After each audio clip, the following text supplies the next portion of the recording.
So good morning, good afternoon, good evening. I can see people join from different geographies, and it's so exciting to be here.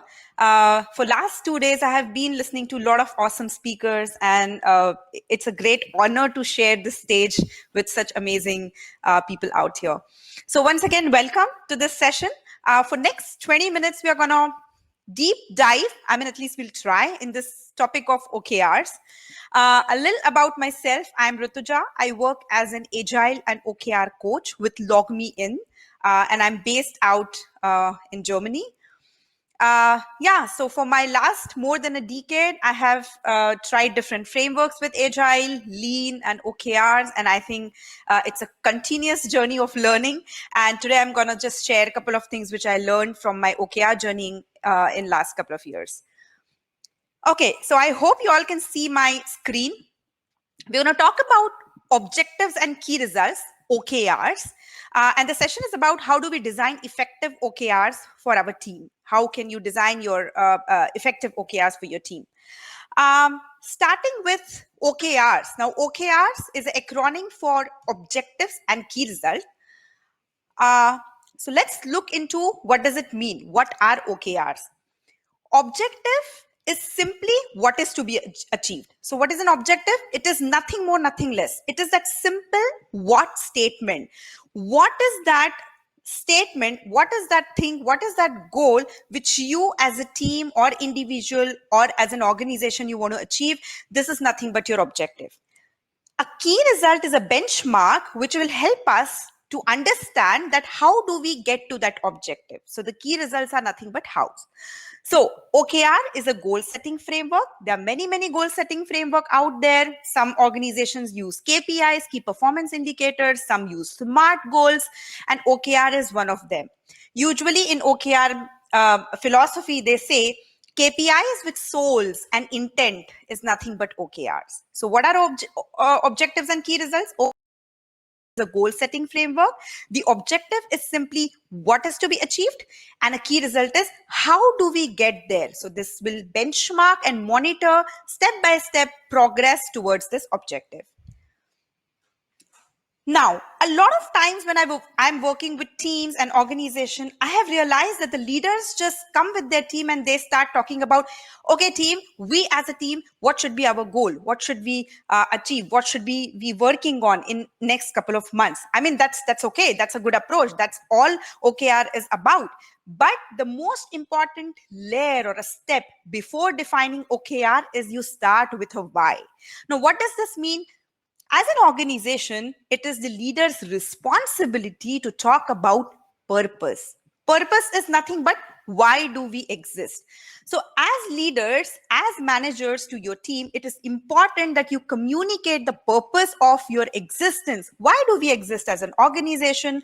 Why do we exist as a team? Why do we exist as a product? So it is very important that we start having conversations around the purpose. After purpose, it is important to talk about vision. Now, what is vision? What impact do we want to create in the world for what we exist? So, purpose, okay, this is why we exist. And vision is what impact do we want to create? What value do we want to bring in the world for what we exist? Following the vision, it's mission. Now, mission is this, how do we achieve this? How do we get to this vision and purpose? So, it's very important that before you start setting OKRs or bringing goals to your team, to your department, to your organization, you start with purpose, vision, and mission discussion and conversation and communication. So I think this is the starting point which we have to handle before we jump into defining OKRs. So how is the flow? You first start with purpose, vision, mission. Now this purpose, mission, vision could also be around, hey, we are launching a new product. We had this problem, or a lot of users had this problem, and we are thinking about launching a solution for this. So this is our new idea, and we want to translate it to a product. We want to build a product around this. So this could also be a purpose, vision, mission around a product or around a department or around a particular initiative, or on a very meta level, like on the org level. So it's totally fine that you can define purpose, vision, mission on different initiatives or different teams or products or as a whole organization. When you define purpose, vision, mission, strategy, OKR is that vehicle which will translate this into your day-to-day work, into your executionable work. Now, I remember working in the industry. Many a times I attended all hands meeting and town hall meetings where all the leadership came and they spoke about different strategies and our vision and what we want to achieve in next 10 years and 5 years. And, sitting in those meetings, it felt like, wow, I'm in such a great company. It's so inspiring and motivating. But then after those 2 hours of meeting, when I came back to my workplace, on my table, on my desk, I started thinking, okay, now I have no clue that how do I translate this to my everyday work? What should I do in my role in order to add value to this purpose, vision, mission? And this is exactly where OKRs come in place, that OKR will help you and your team to formalize this goal, which will be aligned to your higher purpose, vision, and mission. Okay, now let's look at some of the characteristics of objectives and key results. So if you look at objective, an objective has to be audacious, inspirational, meaningful. It should express goals and intent. Now, a lot of times I have seen teams, they come together, they sit with pen and a paper, or maybe they open a Confluence page and they start writing their objectives. And one of the biggest mistake which people do is they confuse objective to a to-do list. So an objective is not a to-do list. It is not a task manager framework, or it is not a task list. It's something which is quite audacious. It's something which you want to do in order to bring change. So objective is something, it has to be meaningful. It has to have this outcome driven, value driven intent in there, and it should make you positively uncomfortable. So please make sure that you as a team or individual should not convert your to-do list as your objective. It is not. Objective is purely a statement, set of goals, which will help you to drive some meaningful changes in your organization. And this is what objective is all about. On the other hand, key result has to be smart. What do we mean by smart? It has to be specific, measurable, time-bound, aggressive, realistic. Marisa Mayer from Google, because Google is quite experienced practitioner of OKR, she always says that, hey, it's not a key result unless you have a number in it. So it's very important that you set a very, very audacious, meaningful, value-driven objective supported by 3 to 4 key results, which you can actually track within that time frame. You can measure them, and you can actually be very, very specific in terms of achieving those actions or those key results which are connected to your objectives. Now, how do the OKR overall flow look like? So I already told you, you will start at the mission statement. Following the mission, you will have different objectives. So it could be 2 objectives, 3 objectives, 4 objectives.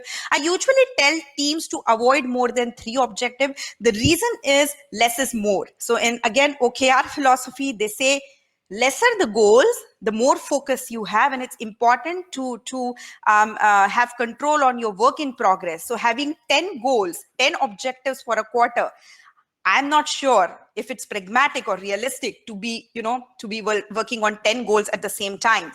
Apart from that, it also adds a lot of cognitive load to your team, to individuals. So it's very, very important that you tackle 2 to 3 objectives in a quarter. Below these objectives, you will start writing 3 to 4 key results for each objective.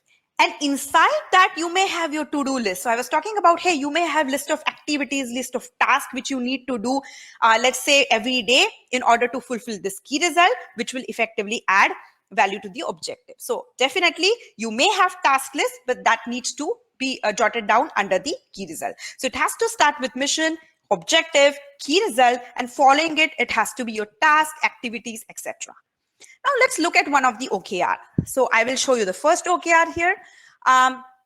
It's a diversity OKR, a diversity goal, increasing the diversity in the workforce of the organization. Now, if you look at this objective, it is talking about driving change. So it is not like a very, very simple to-do list. It is talking about changing the culture, driving some important change in the structure of the organization.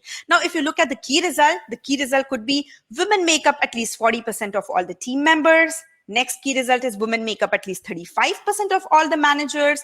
And the last one is increase the proportion of team members who belong to ethnic minority to 35%. Now, if you look at this, you can already get the idea that how the OKR model will work like.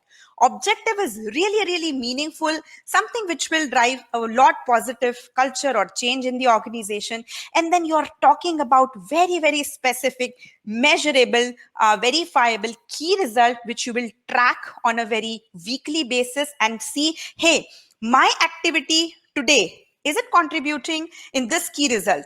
Oh yeah, this will move my key result, let's say from 10% to 20%, or let's say from 20% to 22%. And effectively, this will add to my objective. So this is how this whole OKR work like. You start with a very, very meaningful intent goal following the key results.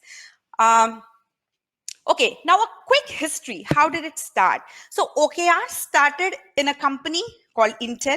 Andy Grove, who was the then CEO of the company, invented OKR framework there. The beauty of OKR is it is not only top-down, carrot and a stick-driven performance management kind of a system. It is not. OKR is very much intrinsic, motivationally driven, engaging, collaborative framework. So any company who is thinking to implement OKR, please do not link it to the performance appraisal of the people. Please do not link it to the compensation part. Please do not link it to the hiring, because that's not the intent here. The intent of OKR is purely, hey, am I motivating my team to help them to to break their own best record? So it's all about how can we continuously improve and beat your own best record in the next iteration. So it's a tool which was defined by Andy Grove. Later on, John Deere learned it, and then John Deere got it to other companies like Google and LinkedIn and Walmart. And the beauty is it's very collaborative. No one get fired if you feel on your OKR, because it's all about, hey, how can we improve? How can we improve these? How can we remove these impediments? What is stopping our journey towards our goal? So it's a very motivating and engaging tool which help employees to come forward, create a lot of psychological safety, because come on, it's my goal. I can go audacious. No one is going to fire me here. So OKR give this kind of mindset and culture to the organization, and I think this is how it is different from other goal setting frameworks there, where even a little bit of failure may cause me, some after effects. Okay, so now another important thing, why companies work with OKRs. So it gives a lot of alignment. I told you OKRs are like top down and bottom up. So the manager comes with a list of OKRs to the team, and the manager tell the team that, hey, I think we should be working on these objectives based on what the leadership have defined. So the manager of the team comes with the OKR proposal, and the team on the other hand also comes with the proposal that, you're right, but we think that, hey, this is also something we need to work on in this quarter or in this year. So in this way, you are collaborating top down and bottom up, and that's a very aligned way of defining your OKRs. Engaging. I mean, imagine my manager asking me, what do you think about this goal for our team? Do you think this makes sense? It gives me a different level of motivation when I'm heard or when I'm participating in defining the OKRs of my team. So I think instead of top down, having collaboration and partnering is quite motivating. Another thing, it gives focus and clarity. I told you, having 2 to 3 OKR is the best way to do. So handling 10 things at the same time, I wouldn't recommend. Go for 2 to 3 simple, focus, defined OKRs. Then it is data driven. You're tracking your OKRs every quarter, every week, and it is transparent. It is transparent to the manager, to the team, to the whole organization. And it gives a lot of autonomy to the manager, autonomy to the people. So I think this is the whole beauty of OKR, and that's why they say OKR is KPIs with soul and intent. Now, this is a typical OKR setting guideline look like. You start with org OKRs. Based on that, the department will define their OKRs. Based on that, the teams will define their OKRs. But you see, they are all interlinked. They are all aligned horizontally, vertically, in diagonal way. So they need to kind of make it transparent and align with each other, that how can we enable everyone to reach that objective. Now, this is one of my favorite picture from Spotify. I'll just quickly tell you how OKR will take you to the most sweet spot in this matrix or in this picture. Organizations who are always here in the low alignment, low autonomy, very, very bad state to be in. People are lost because they are not aligned. The vision is not communicated to them. And people are also not given autonomy to decide what should they work. So we come for work. I mean, we come from 9 to 6 just to work and get our paycheck, but there's no motivation. Talking about this section where the high alignment is there and low autonomy, the manager comes with the decision and tell the team what is to be done. Again, not a sweet spot because we have hired smart people who can tell us how it is to be done rather than we telling them what to do and how to do. So again, not a very good spot to be in. Another spot here where you have high autonomy and low alignment. If you see here, the leader is thinking that maybe the goal is clear to the team, and the team is, there's a lot of autonomy. The team is autonomous, but then they are not aligned. They don't know the vision. So they are just driving in different direction. And ultimately, no one is meeting that North Star matrix or that ultimate success criteria, what matters the most for the organization. The most sweetest spot here is this, where you see the leader is saying, hey, we need to cross the river.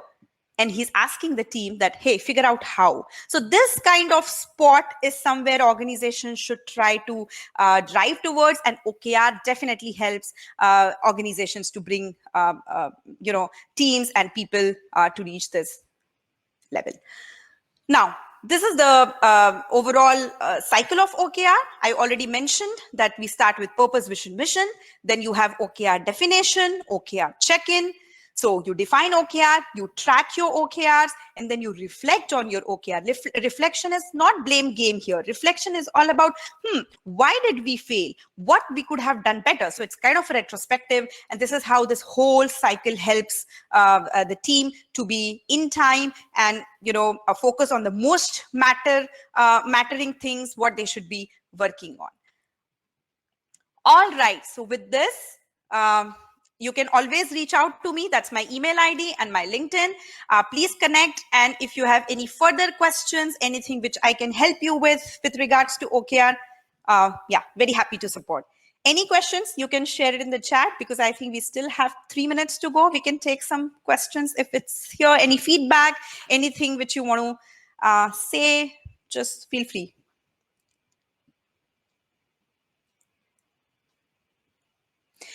Awesome. So yeah, Ani, how OKRs are different from KPIs? Like I mentioned, KPIs are like you are just given this one key performance indicator, a metric that, hey, this is a metric and now we track this. But we don't know why. We don't know what is the intent behind tracking this metric. So OKR will make it more meaningful. So like I said, OKR is KPI with intent, meaning, and soul. So OKR will guide the team to understand why we are doing this, why this is the most important goal, and why we have to track it in this way, why we are measuring this and not this. So there are a lot of these kind of conversation will happen within the teams and departments, which will make it more meaningful. So this is how OKR is different from KPIs.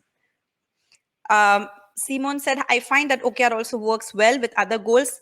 Yeah, absolutely, totally. So OKR can combine with different frameworks. So recently, I'm also writing a blog around how do we combine OKR with Scrum, which is another powerful framework. So definitely, this is totally doable. And you can use it, implement it in any kind of ecosystem, any kind of team structure. So there's no, there's no kind of border defined here. Thank you, Ani. Thank you, Simone, for your questions. Thanks for joining in. And like I said, if you have any more questions, feel free to approach and keep OKRing. Thank you very much.